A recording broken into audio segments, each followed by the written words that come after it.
We're back. Time for another edition of the Carolina Insider. Jones and Adam here with you for another edition of the Social Drive, presented by Reed's Jewelers. This one is jam-packed. We have to get right to it. We're going to start with a terrific honor for a former Tar Heel, Adam Tyler Hansbrough, nominated to the College Basketball Hall of Fame. He's, of course, Carolina's all-time leading scorer, the ACC's all-time leading scorer, former national player there. This is a no-brainer. Tyler, one of the best players in college basketball history. Strong argument for most decorated Carolina college player of all time. Glad to see the College Basketball Hall of Fame finally move this induction from early in the season. It had been late November, which conflicted with all the Thanksgiving tournaments. Tyler will be inducted on August 30th in Chicago, so I'm sure a large amount of Tar Heel former players and coaches will be there with him, and he's going in the same class with a guy he knows pretty well, Mike Krzyzewski. Oh, wow. Carolina was so good during Hansbrough's 4 years. 120 wins, just 22 losses in 4 seasons. Went to 2 Final Fours, won a national title, of course, in 2009. What a terrific career and a well-deserved honor for Tyler. So congratulations to him. He is not the only Tar Heel, though, that has been receiving some honors here in the last couple of weeks. His teammate on that 2009 championship team, Wayne Ellington, looking great. Why does Wayne always look so cool, Adam? Why is he so much cooler than us? You could have told me that picture was taken in 2007. I would have been like, yeah, that looks about right. That's Wayne Ellington. But he was inducted into his high school's Hall of Fame, Episcopal Academy Hall of Fame up in Philadelphia. Again, a no-brainer, I would assume. That must be quite a Hall of Fame if it took this long to get Wayne Ellington in. A lengthy selection process for Wayne, 15 years before he's eligible to go in. Of course, the current head coach of the Tar Heels is Hubert Davis. Coach Davis, player at Carolina, then in the NBA for a long time. And of course, you remember he also had some time during his career on television with ESPN. Found this clip from the 2012 game. This was the season finale in Durham, Carolina-Duke. Carolina was up big at halftime, and I think the more Coach Davis talked about Carolina and Duke during this halftime segment, the more fired up he got. Let's take a listen. North Carolina has been dominant on both ends of the floor. From a defensive standpoint, we talked about it before the game. They have made Duke a 2-point shooting team as opposed to a 3-point shooting team. And the reason why that we were saying that is Duke can't beat North Carolina inside the arc. They're making those guys put the ball on the floor and finish over shot blocking ability of Tyler Zeller and John Henson. You talked about Duke defensively. They don't have anybody that can guard Tyler Zeller down low on the post. They don't have anybody that can guard Harrison Barnes because Duke has 3 guards. They don't have a conventional small forward. Harrison Barnes can go for 40 tonight. They don't have a guy with length and athleticism that could guard him. And if Kendall Marsh at the point guard position starts getting it going on the offensive end, not only in this game, it's over for North Carolina. You'll see them in New Orleans. Little Creighton reminder there at the end, Adam. I do think, remember Roy Williams tells the story all the time, leaving that game, he said he sat on the bus and turned to Steve Robinson and said, if the team plays like this, they've got a good chance to be there in the end. And they were probably an injury or 2 away from doing that. One of my favorite things watching that clip is watching Digger Phelps just sit there in the corner, and there's nothing he can do. And Coach Davis gives him the forceful finger point at one time, like, don't you even open your mouth, Phelps, I'm still going. And we've got the little HD Live bug up there in the corner. That was specifically made for Hubert Davis. Of course, Coach Davis, the current head coach of the Tar Heels. The coach before him was Roy Williams. How many times do you think this happened to Coach Williams when he was the head coach of the Tar Heels?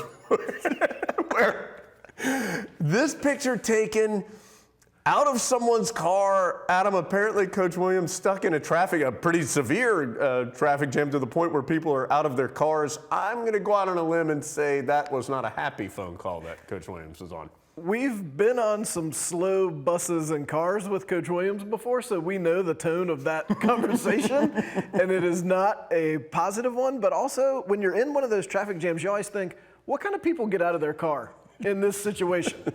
Now we know the answer. Well, look, there were some people in the background too. It wasn't just Coach Williams. Well, I mean, people often do it, and I always think, like, what would make you do that? And now I understand so much better now. We've highlighted a couple Tar Heels getting honored during this one. Let's add Kennedy Meeks to the mix. Kennedy, a former McDonald's All-America. So, Adam, it just makes sense that his high school jersey is going to get honored at the McDonald's right there by his high school. There's a lot of confusing things here. The local owner-operator of the McDonald's had the McDonald's All-American jersey and presented it to Kennedy, who then hung it in the McDonald's. But most importantly, everything ended well. Per this post from Langston Wirtz, everyone received a free lunch. Yeah, that's right. Thank you, McDonald's, for your honoring of Kennedy Meeks, former Tar Heel, of course, national champion as well. Here's another former Tar Heel, Cam Johnson. I love Cam Johnson, but Adam, I can't be fully on board with this first pitch. Cam can't even get on the mound. What are we doing? Is this like a little league first pitch? Can't go from the mound, Cam? Maybe he didn't want to mess up the mound. See, it had It already does. They been do treated look by like the they're still grounds maybe crew. manicuring things for the game. Yeah, maybe they told him to stay off the mound. A little high there on the pitch, but that's all right. That's because he wanted to be throwing from the mound. From the mound, that would have been a strike. Adam, we received this picture from pod listener Abram Graham. That's Abram when he was a youngster, and his mom, who is very short, and Big Grits, who is very tall. There's a story behind this, which we'll read on the next audio pod, which will be about 2 months from now. Apparently, Abram's mom is 4'11", 5 feet on a good day.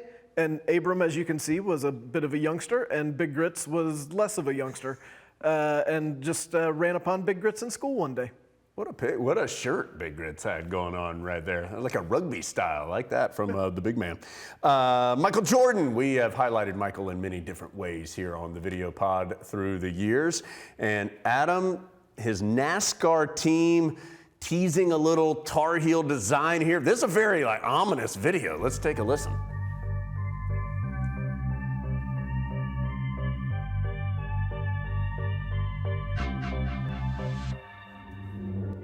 So the tease was for May 28th, but as often happens on the internet, the information leaked earlier.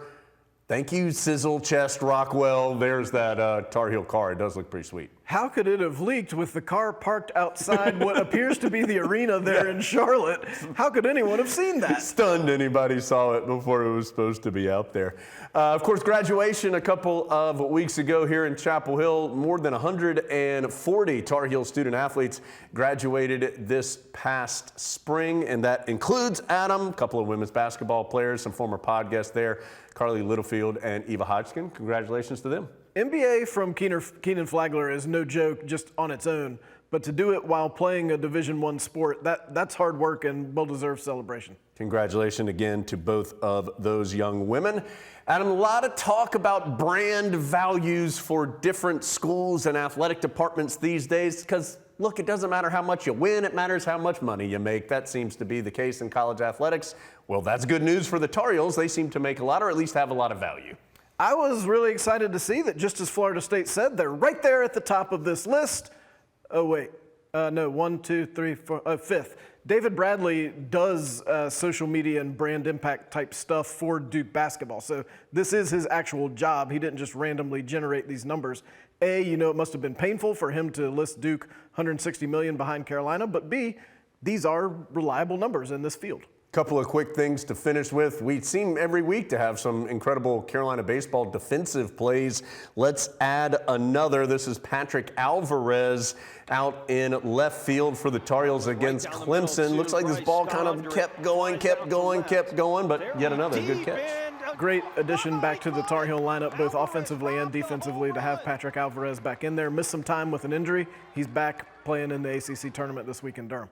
As we talked a lot about earlier in the week, both on the weekend recap and then with our guest on Wednesday, Sophia Patel from women's tennis, Tar Heel women's tennis taking home the NCAA championship. Adam, it firmly puts them in wagon status, and we enjoyed all of the wagon memes that we received. Look, some of them even move over there, a little Oregon Trail action there. So congratulations to women's tennis for that. And most importantly, we have survived 1 week. Oh, wait, I forgot about this one. Steven Ionata, he is there. And so, okay, we got to go to the next page. Look how fired up Steven is. It's a national championship. Yeah, that is an appropriate reaction to the Tar Heels winning the title. And now I'll say that we're lucky to be here. We have survived and advanced 1 week of the 6-week potential jury duty.